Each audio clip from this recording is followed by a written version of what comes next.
उर्दू कविता में अगर हम नारीवाद की बात करें और देखें कि मुस्लिम ख़वातीन जो नारीवादी नज़रिए से लिख रही थी, उनमें पहला नाम आता है औरंगज़ेब की बेटी ज़ैबुन्निसा बेगम का। ज़ैबुन्निसा अरबी, फ़ारसी और ब्रज भाषा में लिखा करती थी। उनकी पढ़ने लिखने में ख़ासी दिलचस्पी थी। वो एक बहुत ज़हीन ख़ातून थी।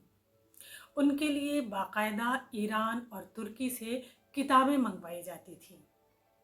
पंडित अंबिका प्रसाद वाजपेयी तो यहाँ तक लिखते हैं कि ज़ैबुन्निसा हिंदी में भी लिखा करती थी और इस बात का पुख्ता सबूत पेश करने के लिए वो कहते हैं कि नैन विलास की रचनाकार जो हैं वो ज़ैबुन्निसा ही हैं।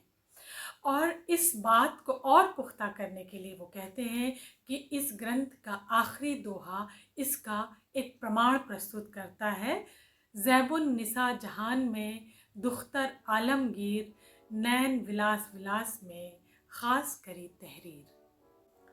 तज़किरा शायरात उर्दू में 2 अशार ज़ैबुन्निसा के हैं। जुदा हो मुझसे मेरा यार ये खुदा ना करे, खुदा किसी के तईं दोस्त को जुदा ना करे।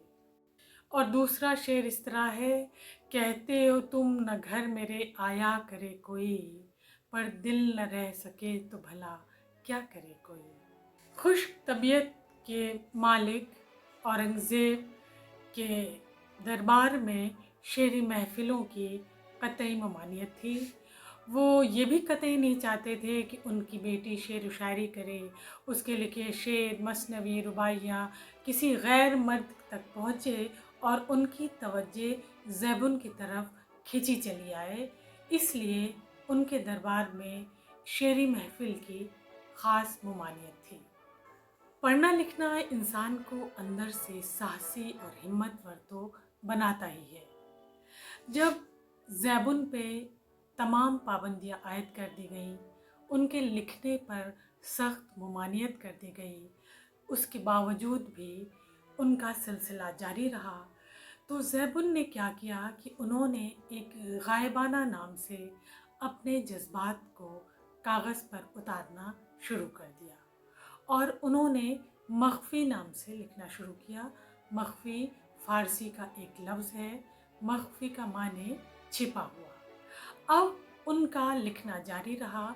उनके जज्बात, उनके दिल का गुबार कागज़ों पे मख्फ़ी के नाम से उतरता रहा और चोरी छिपे उनका महफ़िलों में, मुशायरों में जाने का सिलसिला भी चलता रहा। ये उनकी हिम्मतवरी की एक बहुत ही उम्दा मिसाल है। आज भी आप और हम देख सकते हैं कि लड़कियों को लिखने पर परिवार पाबंदी लगाता है।